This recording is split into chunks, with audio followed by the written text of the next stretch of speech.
So recently, there was some Twitter drama involving Vivzie. This one doesn't necessarily involve the shows. It's mainly to do with some AI art controversy. In this video, I'll provide a little context, explain what happened, and then give my thoughts after. So on August 11th, YouTube animator Egan Tillman made an animated Scooby-Doo film as a fun project for his portfolio. The video was wonderful and was shared to Twitter. Once it reached Twitter, however, things started to kick off because Egan used AI-generated voices in the animation. Egan said 4 out of the 7 voices were AI because he wanted the video to sound authentic, but didn't have the money to pay for proper voice acting since it was just a fun side project. After the discourse, Egan said he's going to redub the video with real voice actors soon. Another thing worth mentioning is a voice actor called Gray Delisle, who voiced Daphne in Scooby-Doo, said they were going to blacklist Egan. So Vivziepop did a tweet about the situation, and for the next couple days, Twitter became a war zone. Her first tweet says, "I don't know much about this indie short thing, but I do know if you say, 'Hey, I need a voice actor' on Twitter, you will get fresh qualified talent, or at least 20 people with Yeti mics doing impressions. There's literally no excuse to use an AI voice of someone no longer living." She continued with, "This isn't even condemning of the person who did this, because they apparently apologized and that's great.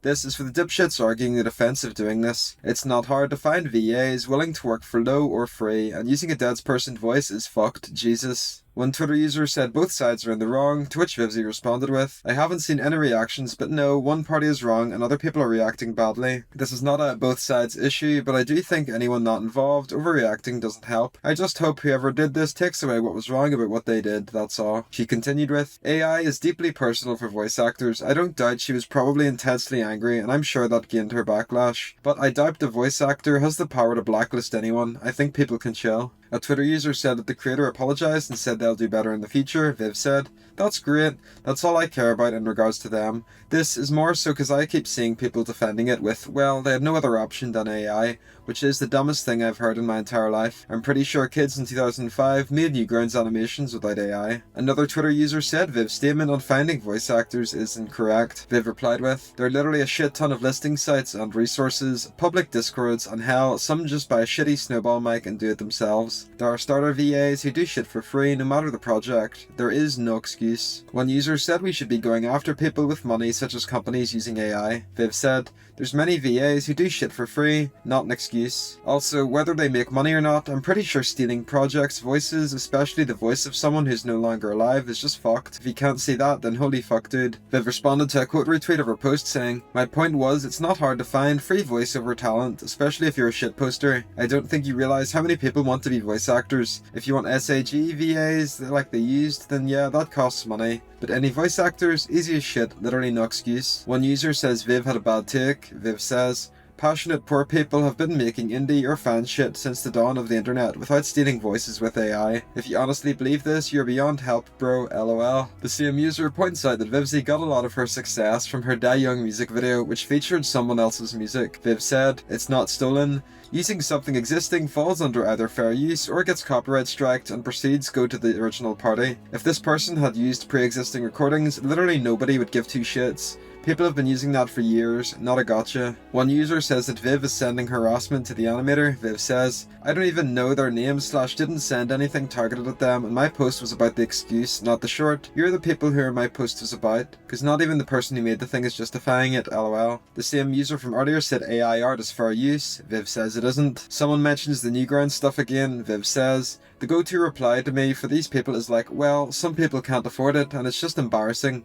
Kids with no money have been making indie projects since the earliest days of the internet. Your voice, your friend's voice, and now finding voiceover talent is easier than ever." A user from earlier said Viv should stop tweeting. Viv says, "That was a big jump. Look, the situation isn't about me, and I feel like a lot of people who support me understand what I'm getting at here. If you don't, cool, but don't act like I owe you something. I'd rather lose your support than cater to your faulty logic." In another reply, Viv says, "Okay, so your issue is how people have reacted and treated this person, not actually what I said. Got it. Look, my post wasn't to hate on someone who already apologized. It was to point out the massive flaw in the logic people are using to justify what they did. That's it, lol." The person apologized to Viv, and Viv said, "It's fine, but it gets frustrating to have my words twisted. One of the reasons I said I don't know much about this was because I don't actually have animosity about the project or who did it. But I'm seeing people defend it with, well, they had to cause, and that pissed me off." So later, Viv did a couple more tweets which are more or less the same as what was said earlier. But a day or so later, the arguments continued, but instead pivot towards mentioning Viv's past. In one reply, Viv said, "I mean, that's just how the internet works. I drew cringy art as a teen and snacked about the FNAF guy once, and people still won't shut up about it. It hurts, but that isn't blacklisting, that's just the internet. Your mistakes will always haunt you. It sucks, but it doesn't stop." In one quote retweet of Viv's post that got 4k likes, you can pause and read in your own time, but at the bottom they said, "Voice actors blacklisting others is totally a thing and became sport for major ones like Grey for the past decade. You got popular by animating one-to-one a Kesha song without her original consent, yet you are quick to judge another indie creator over the stupid instant hate going on over AI without any debate or nuance. Didn't the industry blacklist you a ton only to give in to your animation talent and fans, whom myself and my wife have been?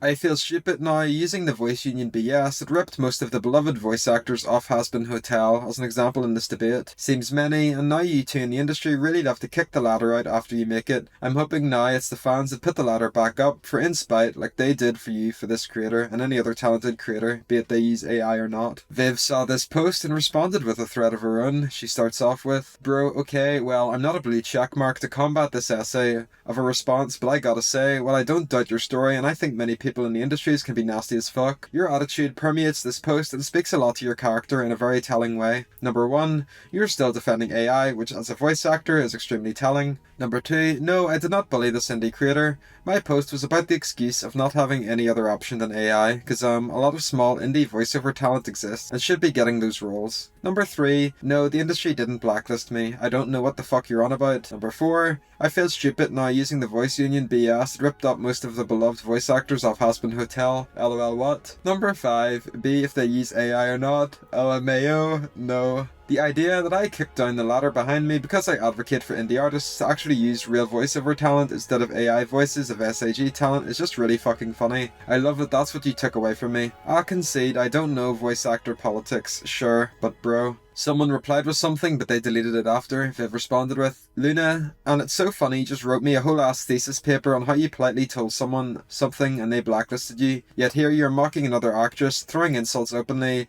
maybe supporting AI, and being a constant dick to your peers is a bad idea. By the way, I didn't use the quotes to imply your story doesn't have validity, but it is very hard to believe it was simple as you claim if this is how you behave." So I think that tweet had to do with Erica Linebeck and the AI drama that happened the other month. I'll mention this again here, but after the original animator did a tweet apologizing for the AI, they said they'd redub it. Viv quote retweeted this supporting him, saying, "Love to see it." A Twitter user in the replies says they were bullied into doing it. Viv says, "He learned from a mistake, took action himself, and is getting a ton of support now. Maybe learn from that, or cope harder." One Twitter user supports Viv and says she isn't harassing anyone. Viv says, "It's literally the you supported doxing claims all over again. It's really funny how much people just want to be mad at me for things I didn't do." So that's all of Viv's tweets. Before I get into my thoughts, I'll show a couple popular tweets on the topic. One user quote retweeted Viv's post and got 3,000 likes. They said, "Local woman who tried to get FNAF's developer cancelled now says cancel culture isn't a thing, brah. On top of wading into a subject that you admitted you didn't know fully about, that's the cherry on top." This one points out that Daphne's voice actor tried to blacklist the animator. This one says the same thing, and here's one final one. It basically says that Grey Delisle was trying to get the person blacklisted. So with the entire situation analysed, it's time to get into my thoughts on it all. Regardless of your opinion on AI, I think the situation didn't need to happen at all. The Egan person who did the animation had already apologised and said he was redubbing it all several hours before Vivzie's tweets. Vivzie gave her opinion and then did a follow-up where she quote retweeted that announcement from Egan. I feel like if she had seen that tweet first, then maybe she would have had a different opinion on the issue. The Scooby-Doo voice actor trying to blacklist the guy is an entire mess in itself, but separate from that, I personally think Viv is in the wrong. Once people disagreed with Vivzie, it led to a shitstorm where people quote retweeted her and brought up past controversies from years ago. Although Vivzie has every right to tweet since it's her account, this is the 4th or 5th time where I've said that she should mainly use her Twitter for personal stuff and announcements. What happens is Vivzie will do a tweet on a controversial topic, some troll account will bait her by spouting nonsense, Viv will reply in a long thread, people will bring up past controversies, they will then use this situation as ammunition to say how Vivzie is awful, can't take criticism, etc. It'll get added to the list and then used the next time she gets into hot water. As the story gets spread, it just gets misconstrued more and more. A prime example was the Scott Cawthon controversy. That situation was just Vivzie replying to a couple tweets and getting doxxed after. It's 2023, and now that event has morphed into Vivzie harassing and doxing Scott because she didn't like him. Like I mentioned, there's people saying Vivzie sent a raid guild of people to harass the artist, when in actuality she just did a couple tweets she probably shouldn't have and got heavy criticism for it. Overall, the situation was pretty stupid. It's basically just going to get added to the long list of times Vivzie has gotten into drama on Twitter. If you have any thoughts on the situation, let me know in the comments section down below. Thanks for watching.